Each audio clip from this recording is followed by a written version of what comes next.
আজকে আমি তৈরি করব হোমমেড ওয়াইন রেসিপি। এটা তৈরি করা কিন্তু একদম ইজি এবং কিভাবে তৈরি করলে একদম পারফেক্ট দোকানের মতো ওয়াইন তৈরি করা যায় সেই রেসিপিটি আজকে আপনাদের সঙ্গে আমি শেয়ার করছি। এর কালারটা দেখুন কতটা সুন্দর, একদম পারফেক্ট। তো ভালো লাগলে অবশ্যই লাইক দিয়ে দিবেন এবং বাসায় একবার ট্রাই করবেন। তো চলুন দেখে নেওয়া যাক কী কী লাগবে।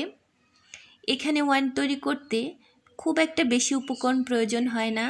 লাগে ইস্ট এবং লং এলাচ এবং মেন ইনগ্রেডিয়েন্টসটা হচ্ছে আঙুর। আমি আজকে 2 কেজি পরিমাণ আঙুরের জন্য এখানে নিয়েছি 2 টেবিল চামচ ইস্ট।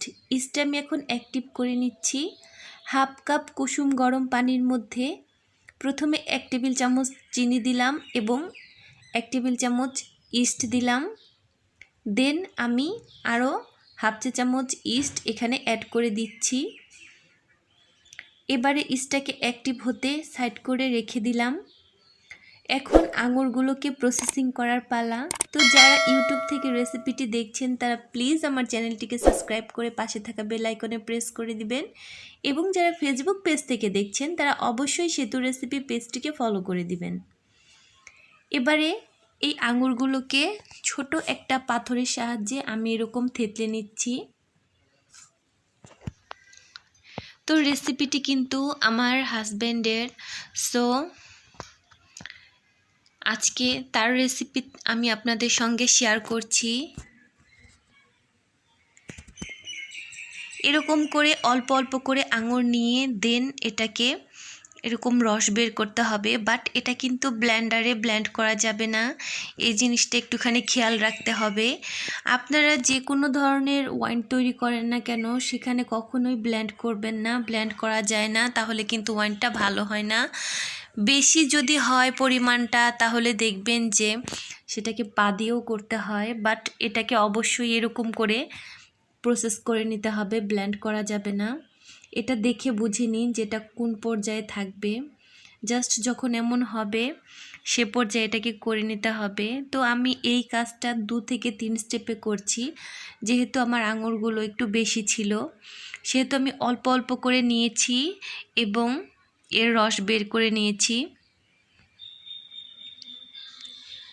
এরকম করে অল্প কিছু করে নিয়েছি এবং এগুলোকে ভালো করে এরকম হাত দিয়ে কষলে কষলে রসটাও বের করে নিয়েছি। এটা জাস্ট একটু দেখলেই বোঝা যায়।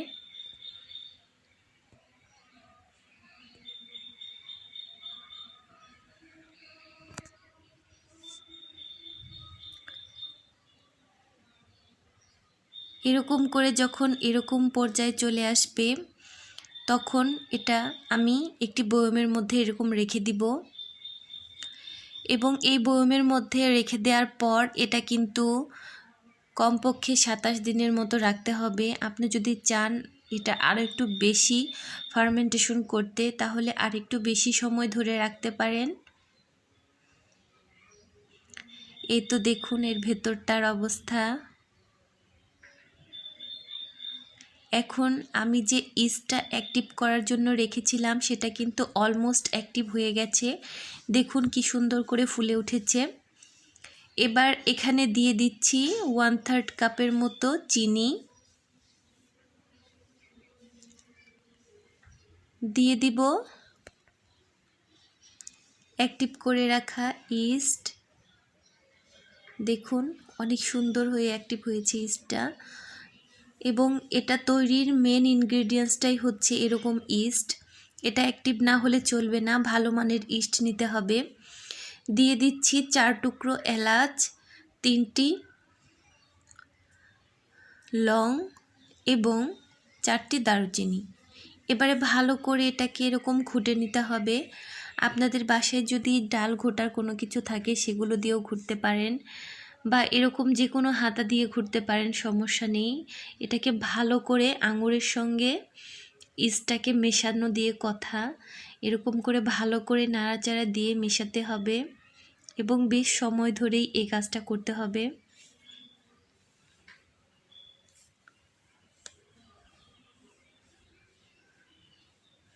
এই কাজটা মেনলি 7 থেকে 8 মিনিটের মতো সময় নিয়ে করতে হবে, যাতে করে ভেতরে সব কিছু ভালো মতো মিশে যায়।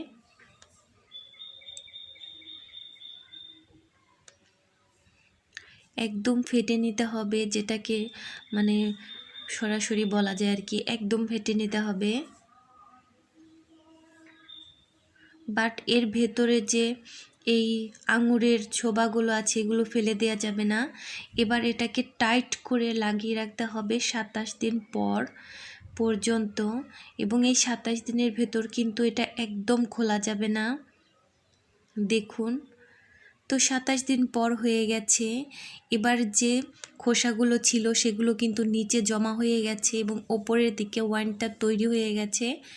এই তো দেখুন, এরকম একটি পাইপের সাহায্যে এটাকে ফিল্টার করে নিচে নিয়ে আসা হচ্ছে। যে কোনো ধরনের প্লাস্টিকের পাইপগুলো দিয়ে যদি একটার মাথা ওই বড় বয়মে এবং আরেকটার মাথা নিচে রাখা হয়, সেটা দিয়ে পানি বের হয়। তো এরকম করেই এটা আসলে ফিল্টার করা হয়েছে। দেখুন কতটা সুন্দর কালার এসেছে। আসলে সবুজ আঙুরের রস থেকে কালারটা যে কিভাবে এরকম হয়ে গেল আমি কিন্তু বুঝলাম না। এই জিনিসটা আমার কাছে অনেক অবাক লাগে, আসলে জিনিসটা কিভাবে হলো বুঝি না। কালারটাই পুরোটাই চেঞ্জ হয়ে গেছে। এখানে কিন্তু কোনো ধরনের ফুড কালার কিংবা কেমিক্যাল ইউজ করা হয়নি, এটা এমনিতেই এরকম হয়ে গেছে ফার্মেন্টেশনের ফলে। দেখুন, তো এগুলো যেহেতু আমাদের দেশে অতটা প্রচলিত নয়, কিংবা যারা বাইরের দেশে থাকেন, যেমন ধরেন কোরিয়া কিংবা সাউথ আমেরিকার দিকে, যারা যেসব অঞ্চলে প্রচুর শীত পড়ে, সারা বছর তুষারাবৃত থাকে, তারা কিন্তু